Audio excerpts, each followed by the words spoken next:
Do you think plants feel pain when you uproot them? I mean, not emotionally, let's talk only scientifically in this video. Scientists have now proven that when you uproot a plant, it actually screams. Except that we humans cannot hear it. I mean, literally.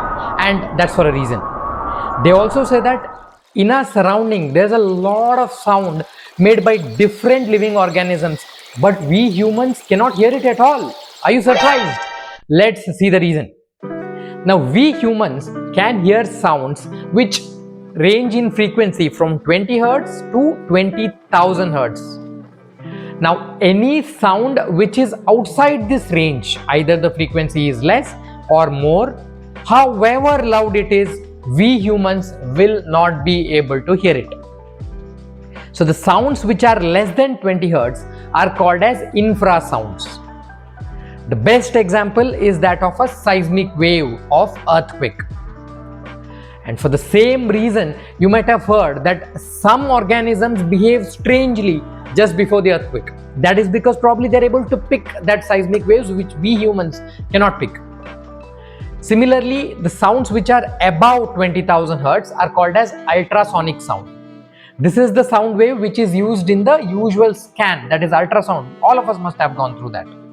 Similarly, these ultrasonic waves are also used for communication by some of the organisms like dolphins, bats, etc. And of course, we cannot actually hear them talk. For the same reason that our ear is incapable of picking any sound that is outside this range. Well, there are many different organisms which have the capacity to pick sounds which are out of this range. Best example being dog. So a lot of times we have noticed that dogs actually pick a lot of sounds which we are not able to pick, maybe that of an insect or whatever it is. That is because the dogs have a very wide range of this hearing frequency. They say it ranges from about 40 to 60,000 Hz. So the next question is that what decides it? I mean, why is it that we have that range only within that we are able to hear? For that, we need to know how we humans actually hear sound and how it actually reaches the brain.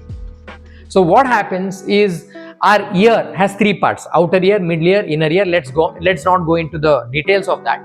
Inner ear has a structure called as cochlea, which is required for our hearing. So in the cochlea, there are multiple what are called as hair cells, and different hair cells are sensitive to different frequencies of sound. And we have hair cells which are sensitive to these range of sounds. When a particular hair cell gets a signal of a particular frequency, it bends, and then this is converted to electrical signal and it is transferred to brain where the sound is interpreted. But if there is a sound outside this range, say for example 40,000 Hz, now that frequency is not picked up by any hair cell because it is incapable of picking it up. So as a result, even though that sound falls into our ear, the hair cells are not able to pick it, and hence they will not carry any signal to brain, and we humans will not perceive this sound at all. So next time when you hear somebody say that I only believe what I see and what I hear, just laugh and tell them that we humans have a limited capacity.